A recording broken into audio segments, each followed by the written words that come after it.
So dark, I don't know if I have to Okay, we're gonna get started this morning. Thank you all for coming. I'm gonna introduce Joe as our speaker this morning. Joe Sturgill. Born in Houston, Texas, Joe was raised as a country boy on his family's farm near Hot Springs.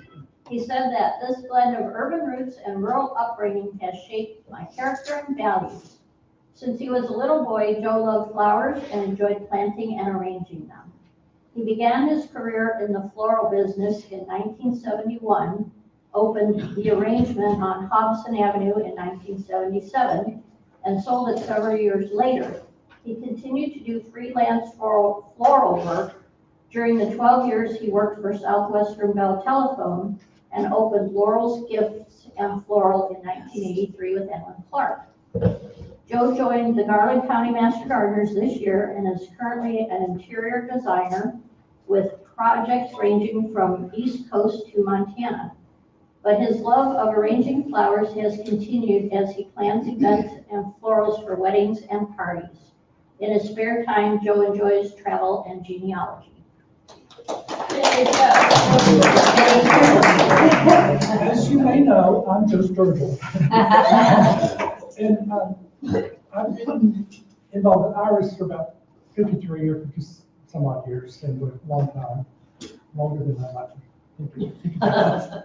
But anyway, and I got my program on PowerPoint, which is new to me, and I woke up last night at 3 o'clock and started to check my thumb drive, and it wasn't there. Of course not. So I worked on it a few hours to try to get it over there. Anyway, so not all of my slides are complete. It shows part of the slide, but not all of it. I'll try to fill in the blanks. I hate technology. Anyway, if you have questions, please interrupt me. Okay. There are 4 major iris types: Iris germanica, Iris siberica, Iris incarnata, and of course, species iris. Joe, I'm sorry to interrupt. Is there a microphone? I don't know if people in the back can hear. Can you guys hear? Yeah, you can hear barely. There. So maybe just speak up. There we go. You've got about 6 feet. You want to do that? This is a photograph of Iris germanica, which is also known as tall bearded iris. This is a tall bearded iris called Royal Order. This is Iris incarnata, Japanese iris. Some people call them dinner plate iris because they're such large blossoms and rather flat. This is Iris siberica, or Siberian iris, called ruffled velvet. And it's Dutch production, I guess that's the way it's velvet. This is a native hybridized iris called Bob's Pacific Merlot. Pretty cool. Can you see it? Yeah. Yes, it's gorgeous. And this, of course, is our iris that we have native to Arkansas, Iris cristata, which is about that tall. Right? Yes. Okay, site selection is imperative. Full sun requires 6 to 8 hours. Excellent drainage, except iris hate wet feet, except for Louisiana and Japanese and some native species. Iris cristata usually you'll see growing on creek banks. Good air circulation, at about 12 to 24 inches apart. Of course, once they start multiplying, I mean, you have a clump of iris, so we're talking about the clumps are 12 to 24 inches apart. Raised beds work well because it improves the drainage. And generally deer resistant, Siberian and Japanese especially. Bearded iris occasionally browsed. South or west facing slopes are ideal with maximum sun. Soil preparation by type. The target pH level is 6.8 to 7.5. Add cultural lime if the soil is acidic. Work soil 10 to 12 inches deep. Amend the clay with expanded slate, I think it was slate, 2 to 4 inches of compost. Oh man, I wish I had realized this was happening. Sandy or loamy texture is preferable, but the water must drain away from the rhizomes. As you see, it's cutting off my slide. Soil preparation by type. Siberian, I guess the target. Amend the compost with peat for moisture retention. Thank you. Sulfur granules to lower the pH. Japanese iris tolerate temporary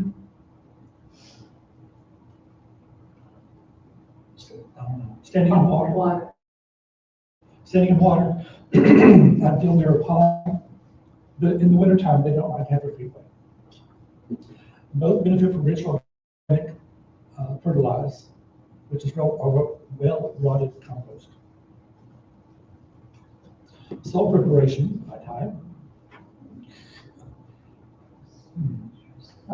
Minimal, Can you make that smaller than fit on the screen? Yeah, maybe if you try to get smaller. it won't work. I mean, when I transferred it over, evidently what I did, when I transferred it, it didn't, the screen was too large from one Gotcha. place to another. Soil preparation by type. It's in your handout. So, We can help you. gives you information. Oh, good idea.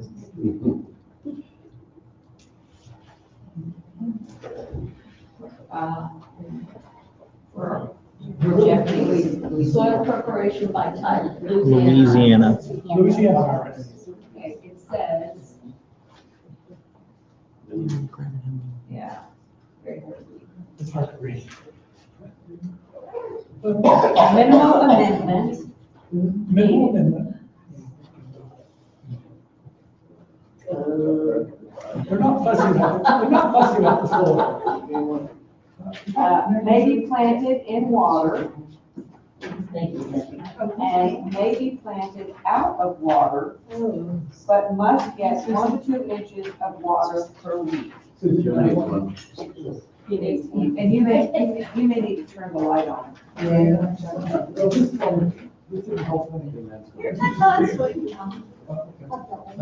somebody hit the light. I'm not If being you rude. hit the lights, you won't be able to see Okay. the pictures. But I can't see this either. Yeah, that's what I'm saying. That's, Hey, what about my phone? Use my phone. You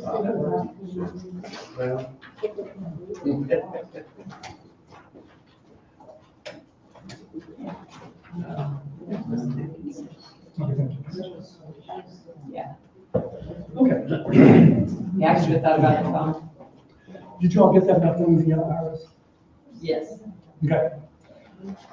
Soil preparation for Siberian and Japanese.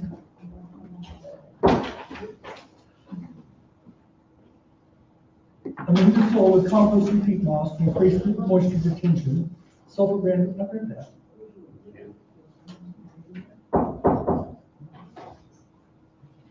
Oh, that's all on the slide. Okay, planting technique. Timing, plant the bare roots, bare rhizomes from August to October. That was my idea about having this program now, is because it's really time to start thinking about working with your iris. So it's time to divide them, or get new irises, or order them by mail. Dig a shallow hole, 10 inches, 4 inches deep, and build a soil ridge in the center. How does? Do you understand that? No. So in other words, you have a little valley here, Uh-huh. but in the middle you make a little ridge, so that there's a long ridge, so that the rhizome, like this is a bearded iris, the rhizome goes on top of the ridge, and the roots will go on either side of the ridge. Then you fill in the soil, but you don't fill it in all the way because you want to keep the rhizome exposed to sunlight. As you can see here, this is planted correctly, so the rhizome is fully visible. Oh, pass that around, they can't see. Okay. Don't get it legal. But you get the idea that it's important to keep the rhizome exposed. And the other one is planted a little too deep, did you say? This one, The one on the right this is a is different, not. this is Iris cristata, which is the native iris, and it's a little deeper plant, a little deeper. But at home, you can, I've got it growing on top of the ground. So,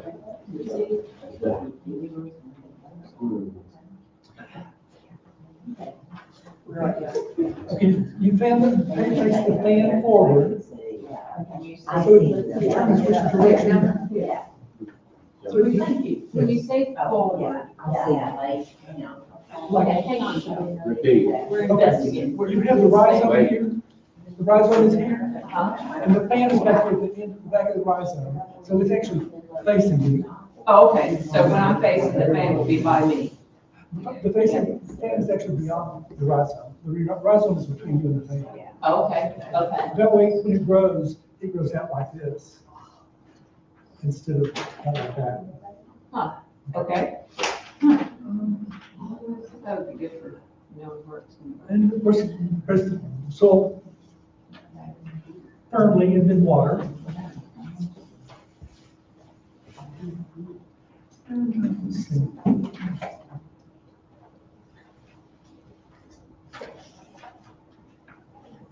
Not mulch it. This is more about showing you how to plant it. Seasonal calendar. Oh, boy. I need to learn how to use PowerPoint. It's a challenge. It's Okay. okay, Joe, we understand. I've got two different versions here. So anyway, the version I like is spring, wake up and watch. Remove any mulch or old foliage and debris, which in our area, we don't need to remove mulch from. That would be more, further north. Apply low nitrogen fertilize. And one of the dirt houses today is fertilized, and it's a superphosphate fertilizer, which encourages the blooming. Low nitrogen, because you don't want all foliage and no flowers. You said low nitrogen? Low nitrogen. Watch for iris borers, which are a disease, because you can see in ragged leaf edges are the first warning sign of the borer. But once you get the borer, you need to take steps to eliminate it. Is it like a bug that eats the leaves and then will go off? Well, I think it's in the rhizome, but it causes the leaves to be ruffled. Water newly planted rhizomes until established. Early summer, which is the bloom season, you deadhead spent blossoms and stalks at the base after the blooms are open. When you're deadheading, of course, you just deadhead the spent iris, but not the stalk until all the blossoms have been spent. Then you take the stalk off. If you don't, then you will end up probably getting seed pod and ending up with some variants, and it wouldn't be like the actual iris that it was.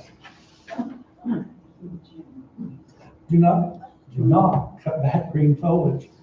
It feeds for the blossoms for the next year. And divide overcrowded clumps 4 to 6 weeks after bloom time.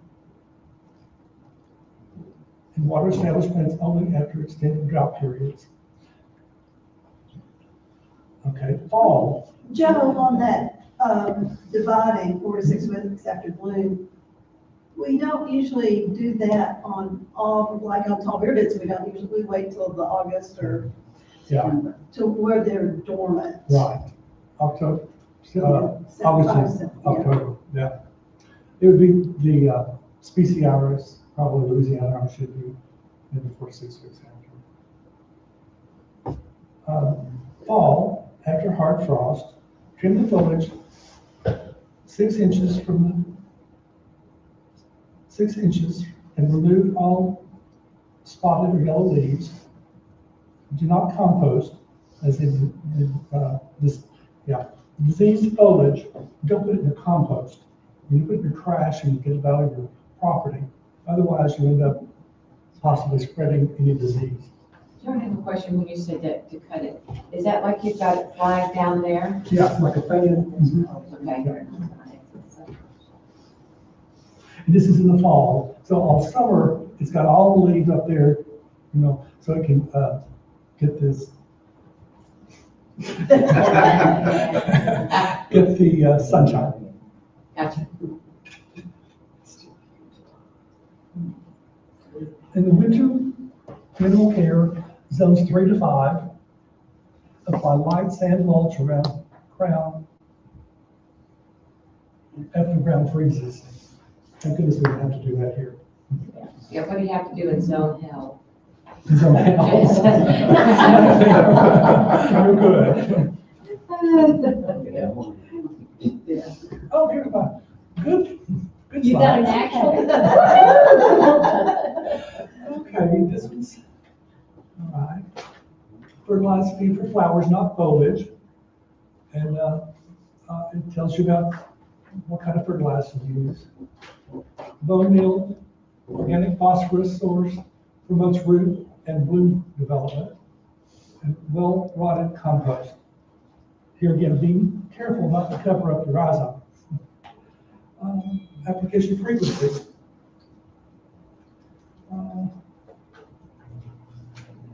Every 46 weeks after bloom. I'd say,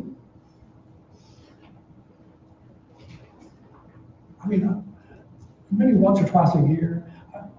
I don't ever fertilize mine. Right. But they won't. But it's really best to.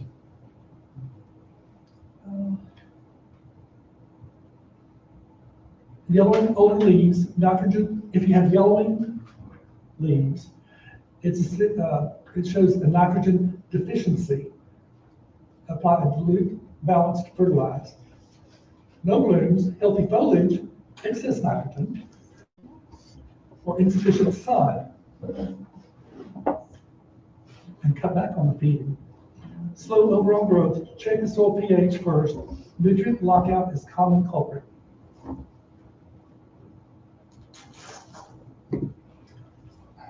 Where'd that come from? Good Lord. I'm going backwards. No, that's right. All right. Fine. That's nice. Renewing the planting every 3 to 5 years. And it says 46 weeks after bloom, midsummer, July through August, zones 8 and 9, late August to September. Dig the clump about 6 inches beyond the clump edge. And lift the entire root mass and shake off the excess soil. Basically, if you want to trim the rhizome, if there's any rot on it, cut it, and then you disinfect it with a 10% bleach solution. Really? Yeah.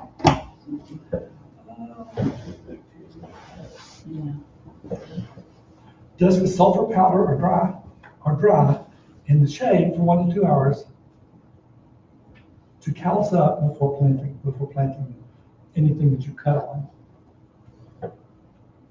Okay. So you would just dip it in the bleach water Yes. and then put it in the shade, a couple hours, and then you're good to go. Yeah. So that the cut area just gets calloused. Okay, thank you. Joe, I have a question. Yes. If you don't divide them, does that inhibit their flowering? It does. You'll have more flowering if you divide them. And it can die out in the center too. Yeah, the center will die out. That's right. Yes, ma'am. Is it a myth to cut on an angle when you're ready to trim them? Cut them on an angle. I was told that you do that because then the water goes in. Is that real?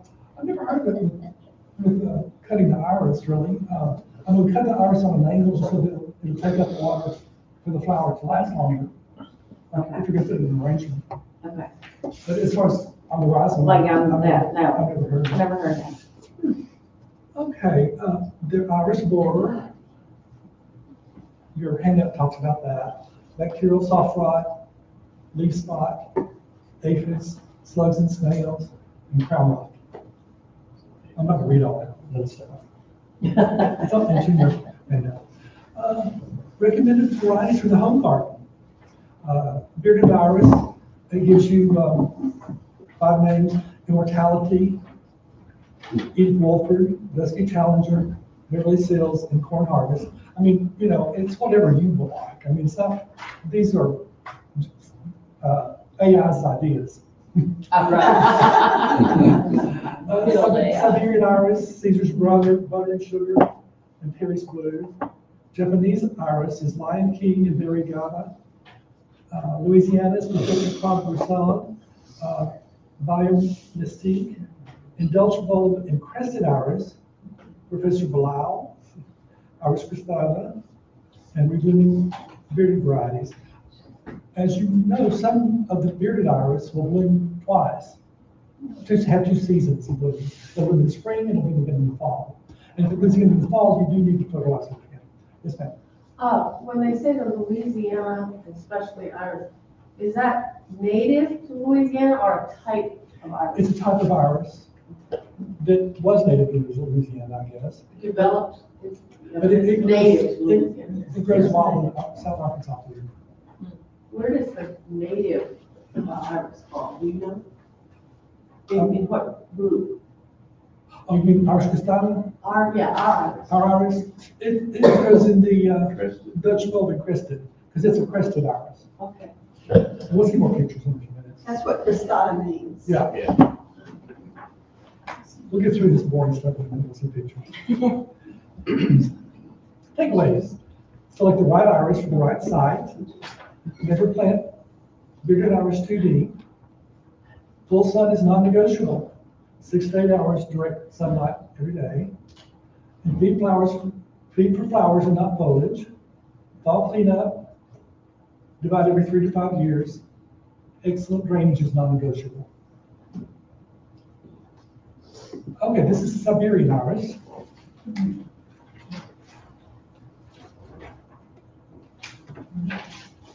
Group of bearded iris. There we go. Louisiana iris. You see it's grown from water.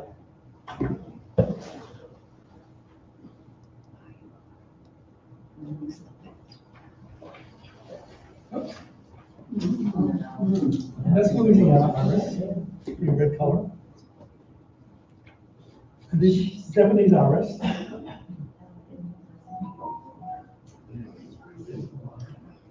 A Louisiana iris. Bearded iris, as you can tell, it's got the beard.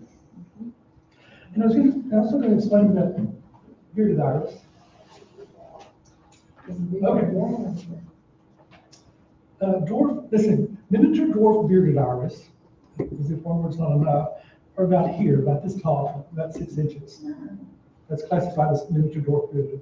Standard dwarf is up to 16 inches, right about there.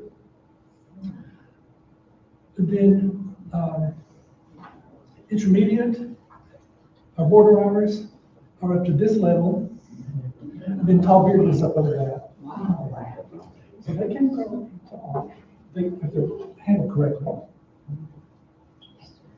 And the shorter ones usually bloom a little earlier, so if you're interested in first blooms. That's a good idea. Yeah, so the shorter iris is usually in the this is the one that's blue, it's got a blue beard. White and yellow. A different white one.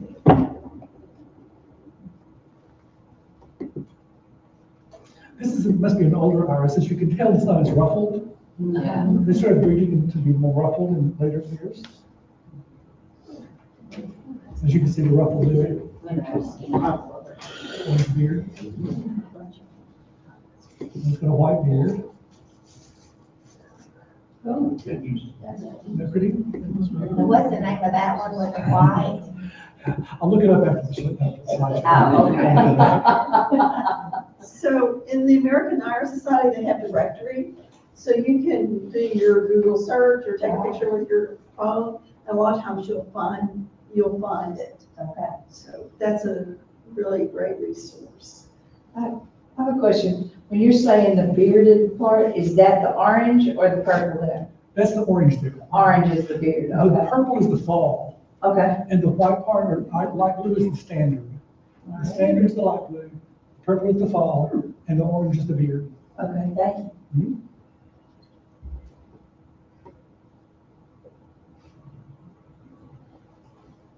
Pretty purple iris.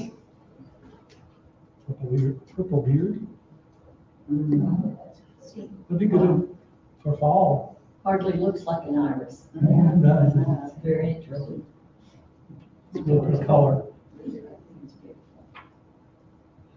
Another dwarf, miniature dwarf bearded. Isn't he cute? That's a little bitty thing. Another dwarf bearded. Miniature dwarf bearded. Dwarf bearded. Another one, an older iris. This one's kind of interesting. that's interesting. Outside, it's kind of cute. And here's Iris cristata.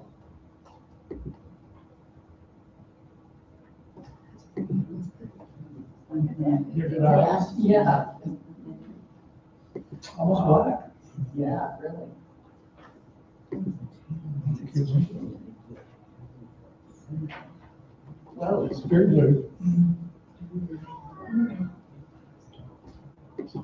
Pretty Japanese. And these are, I'm sorry, that was Louisiana. This is Japanese. Japanese. Japanese. Japanese. Dutch. And these are Dutch, from various colors. Wow. No, unusual.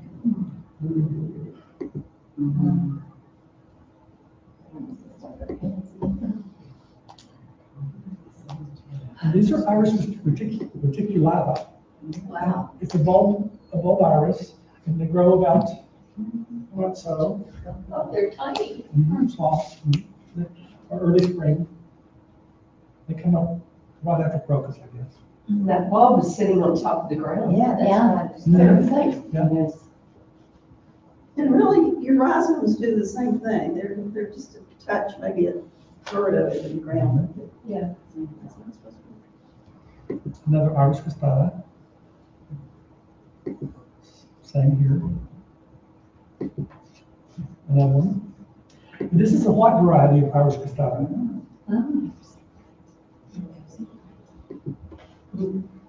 Iris field. Does the white ones grow in Arkansas too? Not, Yeah, they're no, not they're not native, native, not native, They're not native. not native. There's one other type of iris that, I don't know why it's not included, but it's called the Pacific iris, and if you're in the Oregon or Vancouver, that area, yeah, and it's kind of a big flatter, Mhm. but it's very pretty. This is thank you. You can't see it. Thank you for that. Okay. So when you go and judge, if I understand iris, I don't know if it's competition, or what characteristics are you looking for when you judge? I'm not an Irish judge. That's a specialty Okay, that they have to train for. okay, But, I mean, you look for branching, so that if it's like, say, a bearded iris, so the branches will go up away from the stalk. okay. So, because otherwise, sometimes they're right at the stalk, but if they branch out, it's preferred. And otherwise blemishes, that sort of thing. And I don't know. Okay, I thought you did that, sorry. Yes. So in the middle of the summer, Mhm. my iris is